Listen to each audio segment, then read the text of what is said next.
While Pokemon TCG Live gives you a good variety of decks as soon as you log in, odds are you'll eventually want to build your own deck from scratch. In this video, I'll give you a quick tutorial on the cards every deck should have, both online and in real life. If you're using TCG Live like me, you'll want to head over to the deck section of the game, then click on Create a Deck. The two options are Create a Deck and Import. We'll be using Create a Deck today, but if you already copied a list from a YouTube video or Limitless TCG, then you can import it and the game will do all the work, though you will have to craft any missing cards. One of the few good things about TCG Live is that you're given those free decks as soon as you finish the tutorial. Inside the free decks are a ton of helpful cards to build your decks in 2022, including the Shady Dealings Inteleon line, Crobat V, Boss's Orders, Marnie, Professor's Research, Quick Ball, Air Balloon, and more. A new free deck is also offered every 3 months through the Battle Pass, so while cards like Ultra Ball and Choice Belt aren't included in the initial starter decks, the free Samurott VSTAR deck included in the Astro Radiance Battle Pass has 4 of them, as well as a Lumineon V. Anyways, to start, a Pokemon card deck must have 60 cards in it. You might think going for a 20-20-20 split of Pokemon trainers and energy is a good idea. It's not. Mew VMAX, one of the top decks in the world, plays 7 or 8 energy tops. The goal when building a deck isn't to have as much energy as possible, it's to have as much energy as you need to win.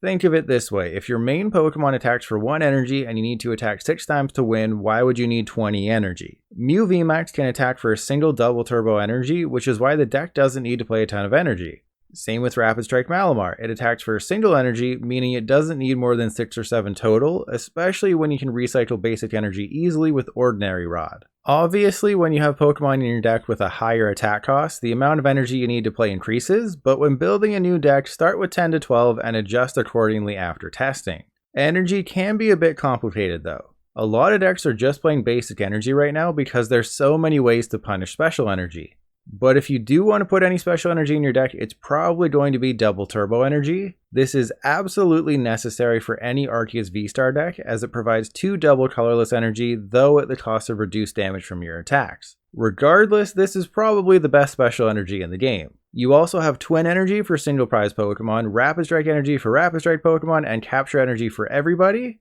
which lets you go get any basic Pokemon and put it on your bench. TCG Live can be a bit weird when it comes to rarity. The default art is pretty boring on the energy in my opinion, so click on the energy you want to use, then click on Available, and all the different energy arts will show on screen. Personally, I like the Brilliant Stars energy, but choose whichever you like best and hit the plus sign to add it to your deck. Next up, we have the item cards, specifically the ball cards. In pretty much any deck you want to build right now, you'll play 4 copies of Quick Ball, so add those first. Consistency is key with any deck. Finding the Pokemon you need when you need it gives you an advantage, which is why you'll also want 4 copies of Ultra Ball. Quick Ball discards 1 card from your hand to find a basic Pokemon, Ultra Ball discards 2 cards from your hand to find any Pokemon. These are absolutely integral to any deck you want to build, especially VMAX and VSTAR decks, since those include evolutions. But don't be afraid to play with your balls a little. Level Ball is amazing in decks that have Pokemon with 90 HP or lower. Great Ball can be inconsistent, but is another way to find a Pokemon without giving anything up. And there's also cards like Battle VIP Pass and Evolution Incense to further increase your consistency. The drawback of VIP Pass is that it only works on turn 1, while Evolution Incense only gets you evolution Pokemon. So only play these if you want a fast start or if your deck has lots of evolutions. Because several of the cards in your deck are destructive, 1 copy of Ordinary Rod is always a good idea. This lets you put up to 2 Pokemon back in your deck as well as up to 2 basic energy. Additionally, you'll want 2 copies of Switch or Escape Rope because your opponent may try to trap a Pokemon in the active spot. If you're playing a single prize deck, Scoop Up Net is typically the better option since it heals off any damage as well, though it does discard any attached energy and tools. Supporters are fairly easy to figure out. You want to have 8 to 10 draw supporters alongside at least 2 copies of Boss's Orders. The supporters I recommend for beginners are 4 Professor's Research, 4 Marnie, and 2 Boss's Orders. Obviously, Research is quite destructive, discarding your hand and drawing 7. So other draw supporter cards to look at are Cynthia's Ambition and Bruno. If you're playing a single prize deck, these 2 are absolutely vital to help continue churning through your deck without any real drawback. For decks that play Pokemon V, you'll want to think about Raihan and Melanie, both of which help accelerate energy from the discard pile in key situations. And finally, we have Avery. While it only draws you 3 cards, it can be very helpful at hurting your opponent's setup. For new players, I just recommend focusing on these supporters and worry about any others later. For tool cards, you want to look at two main ones, Air Balloon and Choice Belt. Air Balloon reduces retreat cost by 2, giving you a pivot Pokemon after somebody is knocked out, while Choice Belt boosts the damage you deal to Pokemon V. These are the most commonly played tools and can help most decks out there right now. Other options include Cape of Toughness, which boosts the HP of basic Pokemon by 50, Big Charm, which boosts the HP of any Pokemon by 30, and Lucky Egg, which brings your hand to 7 cards when that Pokemon is knocked out. Stadiums are probably the least important of the trainer cards for most decks, but you still want to play at least one. There's really only 2 beginners should be looking at, Path to the Peak and Training Court. Path to the Peak turns off V Pokemon abilities like Crobat V and Lumineon V, which is great for slowing down your opponent. Training Court, meanwhile, allows either player to get a basic energy back from their discard pile. If your deck plays basic energy, run Training Court. It's a no-brainer. Additionally, Rose Tower allows either player to draw up to 3 cards in their hand. Great for helping with low hand counts, but again, your opponent can also use it. A few other stadiums to look at are Stormy Mountains, which can put any basic Lightning or Dragon Pokemon onto your bench, as well as Temple of Sinnoh and Collapse Stadium, though those are mainly meant to disrupt your opponent. And with the new Pokemon Go set, we receive Pokestop, which discards the top 3 cards of your deck but lets you keep any items discarded this way. Along with your attacking Pokemon, you'll also want support Pokemon to help improve your consistency. The most common support Pokemon is the Shady Dealings Drizzile line. By evolving into Drizzile, you can go get any trainer card from your deck, whether that's a Quick Ball or a Professor's Research or even something like an Irida. There's other good evolution options like Minccino and Bibarel that help get deeper into your deck, but Drizzile is the most popular, so that's what you'll want to start with.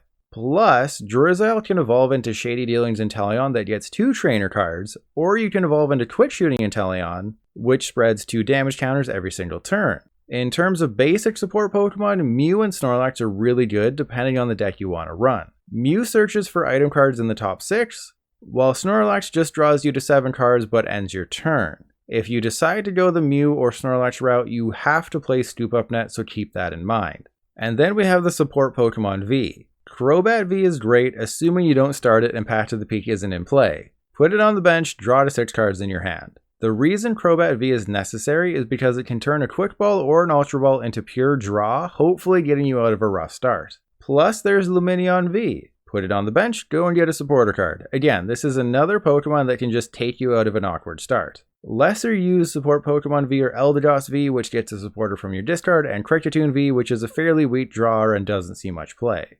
With Astral Radiance, we also received Radiant Pokemon. Radiant Greninja is an amazing support Pokemon. You just discard an energy from your hand and draw 2 cards. Because it has a rule box, the ability is shut off by Path to the Peak, but being able to just get rid of any energy in your hand and draw 2 increases that consistency. If your deck can't afford to lose any energy, Radiant Venusaur allows you to draw to 4 cards in hand after you attack. Now that we have the base of a deck, you can choose your attackers. There's hundreds to pick from, so find something you like. If you're going with a single prize deck like Ambipom, you'll want to have a full 4/4 line of them, while also including cards like Level Ball and Rescue Carrier, since both Apom and Ambipom have 90 or less HP. For a VSTAR deck, you'll want to go for either a 3/3 or 4/3 line, but if you're truly worried about prizes, go for a full 4/4 line. And for a VMAX deck, you never need more than 3 of the VMAX because your opponent only needs to knock out 2 to win the game. So 4 is unnecessary unless it's a deck like Shadow Rider VMAX, where having 4 in play is beneficial to drawing extra cards. While your main attacker will likely be taking 90% of your prize cards, don't forget to include a backup attacker. Again, there's hundreds to choose from, but here's a few to think about. Remember that Shady Dealings Inteleon? For a water and a colorless energy, it deals 120 damage and snipes 20. It's surprisingly good and can catch people off guard. For fire decks that run Magma Basin, you have Moltres. For dark decks, there's Hoopa and Galarian Moltres, and for almost every deck, there's Miltank. The cow attacks for 2 colorless energy and is immune to damage from Pokemon V. The damage output isn't always great, but Miltank can just win you games by simply existing.